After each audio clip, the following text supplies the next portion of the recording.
Zee 24 तास एक पाऊल पुढे। वरुणराजाचं आगमन लांबल्यामुळे नाशिकचा कांदा महागण्याची शक्यता आहे।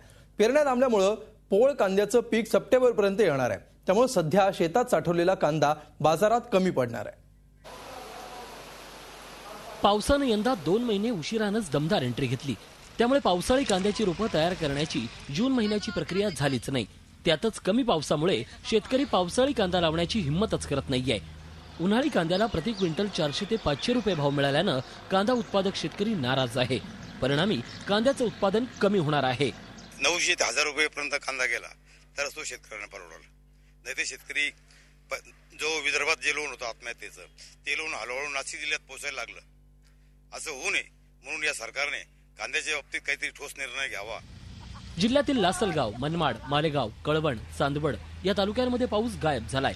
लहरी हवामानामुळे फक्त 37% कांद्याची पेरणी झाली आहे। सोयाबीनची पेरणी सर्वाधिक असल्याने त्याचा फटका कांद्याला बसणार आहे।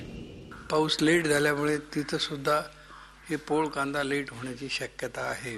सप्टेंबर, ऑक्टोबर हे 2 महिने क्रिटिकल जातील। राज्य सरकारची कांदा उत्पादकांबाबत असलेली धरसोड वृत्ती, निर्यात कधी सुरू होते तर कधी बंद, अशा अवस्थेत शेतकरी कुठलीही रिस्क घ्यायला तयार नाहीये।